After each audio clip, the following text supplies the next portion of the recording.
Hi, இன்னைக்கு நாம வெள்ளை கொண்டக்கடலை குருமா எப்படி செய்யறதுன்னு பார்க்கலாம். வாங்க வீடியோக்குள்ள போகலாம். அதுக்கு நான் இப்போ 150 கொண்டக்கடலை வாங்கியிருக்கேன். அதை ஓவர் நைட் ஊற வச்சு எடுத்திருக்கேன். அதை சேர்த்துக்கலாம் குக்கரில். இப்போ அது கூட 1/4 கிலோ கிழங்கு எடுத்திருக்கேன். அதை இந்த மாதிரி பீஸாக எடுத்து போட்டுக்கோங்க. அடுத்ததாக 3 பச்சை மிளகாய், அதையும் சேர்த்துக்கலாம். அடுத்ததாக நமக்கு தேவையான அளவு உப்பு. நம்ம உப்பு போடும்போது தான் அந்த கிழங்குக்குள்ளெல்லாம் உப்பு இறங்கும், அதனால் உப்பு சேர்த்துக்கலாம். அடுத்ததாக ஒரு பெரிய வெங்காயம், அதை இந்த மாதிரி பீஸாக போட்டுக்கலாம்.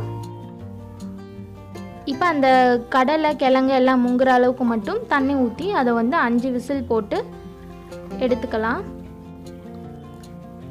இப்போ நான் 5 விசில் போட்டாச்சு. பாருங்கள், எல்லாமே நல்லா வெந்துருச்சு. கிழங்கு எல்லாமே நல்லா வந்துருச்சு. இப்போ அதை ஒரு சில கிழங்கை மட்டும் நீங்கள் நல்லா அதை மசிச்சு விட்டுக்கோங்க. அப்போ தான் அது அந்த குருமா மாதிரி கொஞ்சம் நல்லா திக்னஸாக வரும்.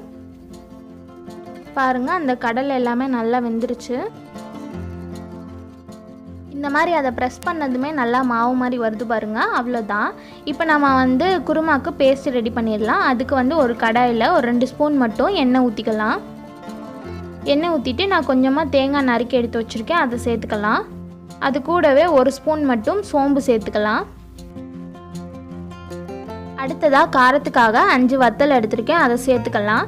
நம்ம இதுக்கப்புறம் மிளகாத்தூள் அந்த மாதிரி எதுவும் நம்ம சேர்க்க போகிறதில்ல, வத்தல் மட்டும்தான். அதனால் உங்களுக்கு காரம் நல்லா ஜாஸ்தியாக வேணும் அப்படின்னா நீங்கள் இன்னும் 2 வத்தல் எக்ஸ்ட்ராவாக சேர்த்துக்கோங்க.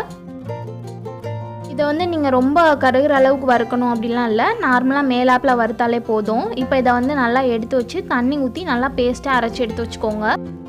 இப்போ நாம் குருமா செய்ய ஆரம்பிச்சிடலாம். அதுக்கு ஃபஸ்ட்டு நான் 5 ஸ்பூன் எண்ணெய் எடுத்திருக்கேன், அதை ஊற்றிக்கலாம். இப்போ எண்ணெய் நல்லா சூடானதும் கொஞ்சமாக கடுகு சேர்த்துக்கலாம். அது கூடவே கொஞ்சமாக கருவேப்பிலை சேர்த்துக்கலாம். இப்போ கருவேப்பிலை நல்லா பொரிஞ்சதும் நான் ஒரு 8 சின்ன வெங்காயத்தை இந்த மாதிரி நல்லா நறுக்கி வச்சுருக்கேன், அதை சேர்த்துக்கலாம். சேர்த்துட்டு நல்லா கிண்டி விடுங்க. வெங்காயம் ரொம்ப வதங்கணும்னு இல்லை, லைட்டாக வதங்கினா மட்டும் போதும். இப்போ இது எல்லாத்தையும் நாம் ஒரு ஓரமாக ஒதுக்கி விட்டுக்கலாம். இப்போ இதில் நாம் ஸ்பைசஸ் எல்லாம் சேர்க்க போகிறோம். அதுக்கு நான் ஒரு பிரிஞ்சி இலை, 2 ஏலக்காய், கொஞ்சமாக கல்பாசி, கொஞ்சமாக பட்டை, 3 கிராம்பு, அன்னாச்சி பூ, அடுத்து கொஞ்சமாக சோம்பு, இது எல்லாத்தையும் நாம் இப்போ இதில் சேர்த்துக்கலாம். சேர்த்துட்டு இது எல்லாத்தையும் சேர்த்து நல்லா வதக்கி விடுங்க. நம்ம இதெல்லாம் சேர்த்து பண்ணும்போது குழம்பு ரொம்ப நம்ம சிக்கன் குழம்பு சாப்பிட்ற மாதிரி அந்த டேஸ்ட்டில் வரும், ரொம்ப சூப்பராக இருக்கும். அதுக்காண்டி தான். இப்போ அந்த வெங்காயம் எல்லாமே ஓரளவுக்கு நல்லா வதங்கிடுச்சு. இப்போ நான் ஒரு 50 தக்காளி எடுத்திருக்கேன், அதை குட்டி குட்டியாக நறுக்கி எடுத்து வச்சுருக்கேன், அதை சேர்த்துக்கலாம். சேர்த்துட்டு நல்லா வதக்கி விடுங்க.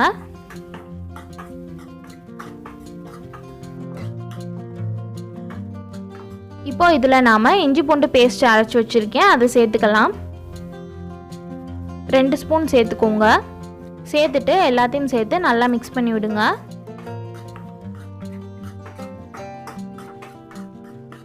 இப்போ இதில் நாம் தேவையான அளவு உப்பு சேர்த்துக்கலாம்.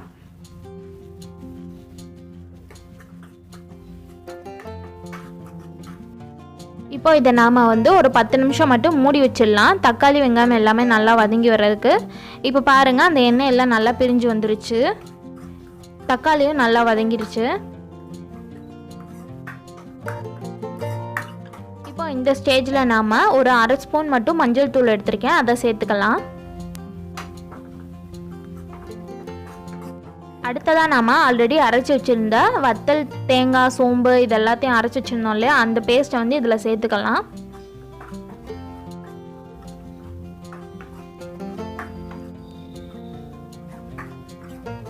இப்போ இதில் நாம் கொஞ்சமாக தண்ணி ஆட் பண்ணிக்கலாம். சேர்த்துட்டு நல்லா கிண்டி விடுங்க. இப்போ இதை நாம் கொஞ்சம் நேரம் மூடி வச்சிடலாம். இது இப்போ கரெக்டாக 10 மினிட்ஸ் ஆகிடுக்கு. இப்போ நம்ம இதை ஓப்பன் பண்ணிடலாம். பாருங்கள், அந்த தண்ணியெல்லாம் வற்றி நல்லா கொதிச்சு வந்துருச்சு.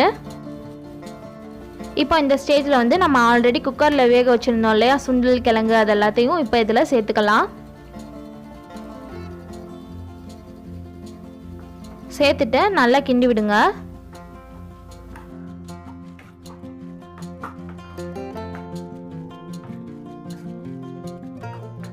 நல்லா எல்லாத்தையும் கிண்டி விட்டாச்சு. இப்போ இதில் வந்து நாம் கொஞ்சமாக தண்ணி ஆட் பண்ணிக்கலாம்.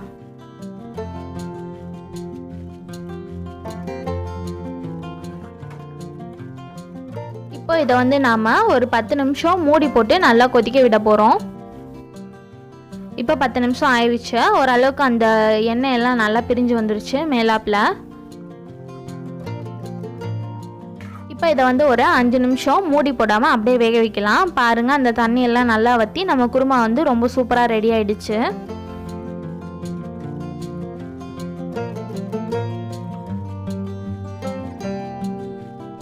இப்போ இதில் வந்து கடைசியாக கார்னிஷ்காண்டி கொஞ்சமாக நான் மல்லி இலைகள் தூவி விட்டுக்கிறேன்.